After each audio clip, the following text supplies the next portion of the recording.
एक शहर में सुनैना अपने परिवार के साथ रहा करती थी। सुनैना के घर में उसके दो बेटे और बड़ी बहू रोशनी थी। रोशनी का पति मयंक काम नहीं करता था, जिस वजह से सुनैना काफी परेशान रहती थी, क्योंकि मयंक के घर का खर्च भी सुनैना को ही उठाना पड़ता था। कुछ समय बाद सुनैना ने अपने छोटे बेटे अक्षय की शादी की। अक्षय की पत्नी नौकरी वाली थी, जिस वजह से सुनैना उसे बहुत प्यार करती थी। अरे मेरी तो किस्मत खुल गई जो मुझे नौकरी वाली बहू मिली है। हाँ माँ जी, बिल्कुल ठीक कह रही हैं। देवरानी जी बहुत ही सुंदर है। होगी क्यों नहीं? हाँ, नौकरी जो करती है। चल जा घर का काम कर जाकर। ये सुनकर रोशनी घर का काम करने लगी। सुनैना ने दोनों के बीच में काम बांट दिया। पूरे घर का काम रोशनी को करना पड़ता था और गरिमा बस बाहर के छोटे मोटे काम किया करती थी, जिस वजह से रोशनी काफी परेशान रहने लगी। पर उसने कभी भी अपनी सास से कुछ नहीं कहा, क्योंकि उसे पता था उसका पति कुछ कमाता नहीं है। एक दिन रोशनी किचन में काम कर रही थी, तभी गरिमा वहां पर आई और रोशनी से बोली, दीदी आज मेरा छोले भटूरे खाने का मन है, तो आप वो बना दीजिए। पर गरिमा, अभी तो नहीं बन पाएंगे क्योंकि खाना पूरा बन चुका है। तो आप फिर से बना दीजिए ना, मेरा बहुत मन कर रहा है। देखो गरिमा, मैं बहुत ज्यादा थक गई हूँ। अगर तुम्हें खाना है तो तुम बाहर से मंगा लो। ये क्या बात हुई? आप घर में करती ही क्या हो जो थक गई? तभी वहां पर सुनैना आ गई और उसने जब ये बातें सुनी तो रोशनी से कहा, क्यों, तुझसे छोले भटूरे नहीं बनाए जा रहे क्या? छोटी बहू का एक काम नहीं कर सकती। पर माँ जी, मेरी तबीयत सही नहीं है, इसीलिए। ये बाहर से मंगा सकती है ना? पैसे क्या तू देगी जो ये बाहर से मंगा ले? बस मुंह चलाना आता है। चल जा यहां से। ये सुनकर रोशनी काफी ज्यादा दुखी हुई और वहां से रोते हुए चली गई। इस पर सुनैना ने गरिमा से कहा, चल बेटी, कोई बात नहीं, कल मैं तेरे लिए छोले भटूरे बना दूंगी। ठीक है माँ जी, मैं जाती हूँ। ये कहकर गरिमा भी वहां से चली गई। गरिमा अपनी सास को कुछ नहीं समझती थी, पर पैसों के लालच में सुनैना अंधी हो चुकी थी, क्योंकि उसका छोटा बेटा भी बहुत अच्छा कमाता था। धीरे धीरे समय गुजर रहा था। समय के साथ उन्हीं के मोहल्ले में एक बहुत बड़ा फंक्शन हुआ, जिसमें पूरे घर को दावत दी गई। सुनैना ने वहां पर ले जाने के लिए एक बहुत अच्छी साड़ी रख ली, क्योंकि आज मोहल्ले के सबसे अमीर आदमी के घर मुंह दिखाई थी। तभी वहां पर उसकी पड़ोसन की बहू साक्षी आई और उसने सुनैना से कहा, अरे आंटी, आप तैयार हो गई?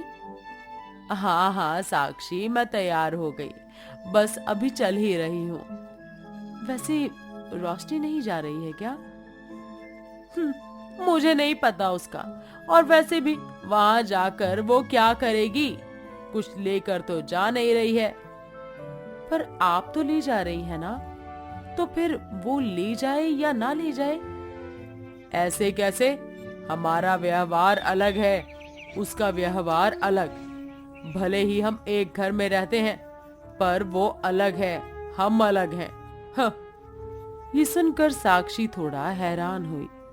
वहीं रोशनी अपने कमरे से ये सब सुन रही थी, जिससे वो काफी ज्यादा दुखी हुई और बोली, हे भगवान, ये कैसी परीक्षा ले रहे हो?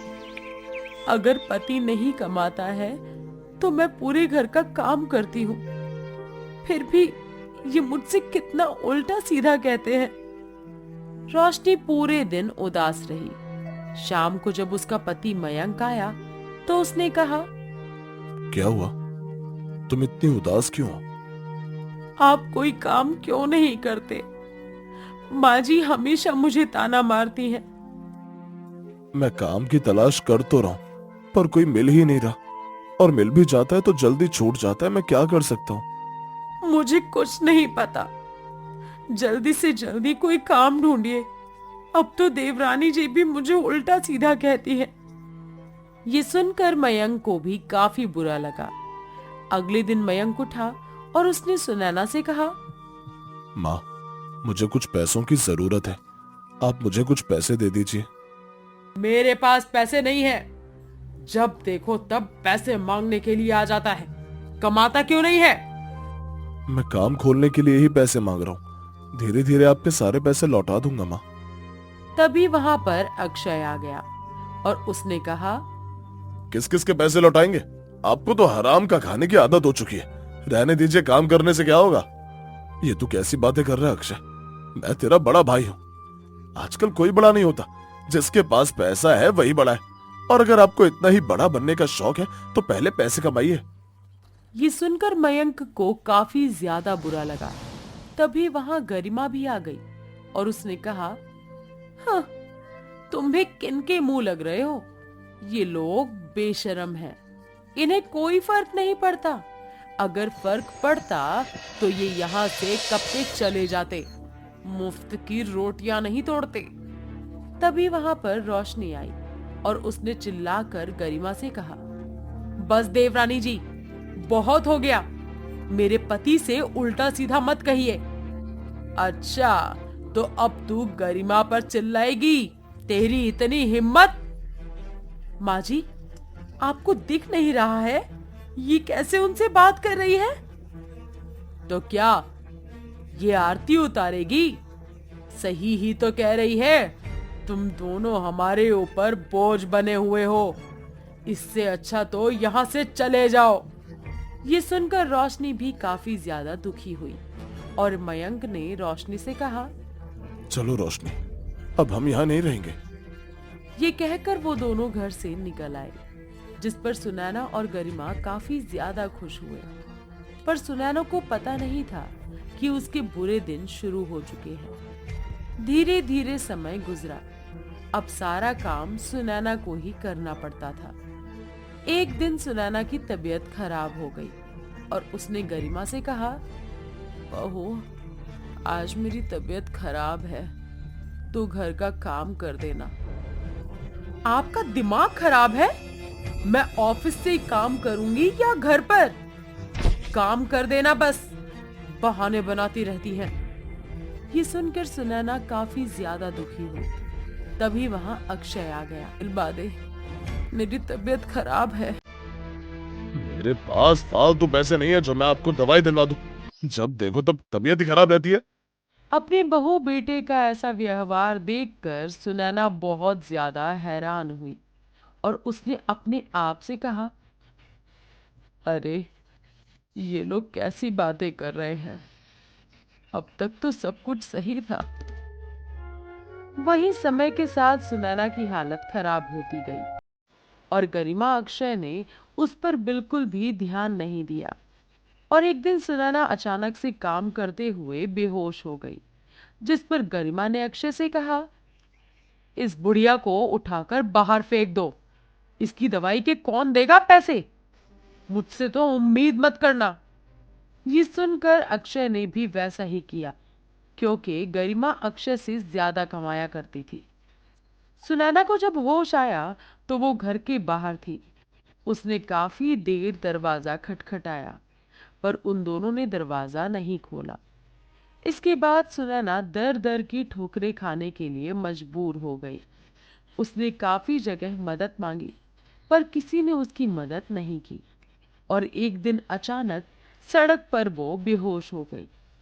तभी मयंक वहां से गुजरा। जब उसने भीड़ देखी तो वो भी वहां गया। अपनी माँ को इस तरह देखकर वो काफी हैरान हुआ और उसने एकदम अपनी माँ को उठाया। माँ, माँ, ये क्या हो गया आपको? सुनैना को होश ही नहीं था। इसके बाद वो उसे डॉक्टर के पास ले गया, जहां पर डॉक्टर ने मयंक से कहा, आपकी माँ काफी ज्यादा बीमार है। मैं कुछ दवाइयाँ लिख देता हूँ, आप इन्हें समय पर खिलाते रहिएगा। ठीक है डॉक्टर साहब। इसके बाद मयंक ने पैसे दिए और वो सुनैना को अपने घर ले आया, जब सुनैना को होश आया तो वो चारपाई पर लेटी हुई थी और उसके सामने मयंक और रोशनी थे। उन्हें अपने सामने देखकर सुनैना जोर जोर से रोने लगी और बोली, मुझे माफ कर दो, मैंने तुम लोगों के साथ बहुत बुरा किया। मैंने सोचा कि पैसा ही सब कुछ होता है। आप शांत हो जाइए माँ, आपकी हालत कैसे हो गई? इस पर सुनैना ने उन दोनों को सारी बात बताई और कहा, आज मुझे पता लगा है, अमीर गरीब कुछ नहीं होता है, बस दिल का अच्छा होना चाहिए। मैंने तुम दोनों में भेदभाव करके बहुत बुरा किया था और उसी की सजा भगवान ने मुझे दी है। आप चिंता मत कीजिए माँ जी, सब सही हो जाएगा। हम लोग हैं तो तुम्हारे पास ये घर कहाँ से आया? इस पर रोशनी ने सुनैना को सारी बात बताई कि किस तरह मयंक ने अमीर आदमी की मदद की, जिसके बाद उसने मयंक को तोहफे में घर दिया, साथ ही काम भी। इसके बाद अब मयंक उसी के यहाँ काम करता है। ये सुनकर सुनैना बहुत खुश हुई और बोली, सही कहते हैं लोग, अगर तुम सही हो तो तुम्हारे साथ सब सही होता है। मैंने तेरी गरीबी का बहुत मजाक उड़ाया, पर भगवान ने आज मेरा ही मजाक बनाकर रख दिया। आप शांत हो जाइए, अब आप हमारे साथ ही रहेंगी। ये सुनकर सुनैना बहुत ज्यादा खुश हो गई और अब वो मयंक और रोशनी के साथ ही रहा करती थी। रोशनी अपनी सास की खूब सेवा करती थी, जिसे देखकर सुनैना काफी ज्यादा शर्मिंदा हो जाया करती थी। हमें इस कहानी से ये सीख मिलती है कि हमें अपने बच्चों में कभी भी भेदभाव नहीं करना चाहिए, चाहे बच्चा कितना भी कमाए।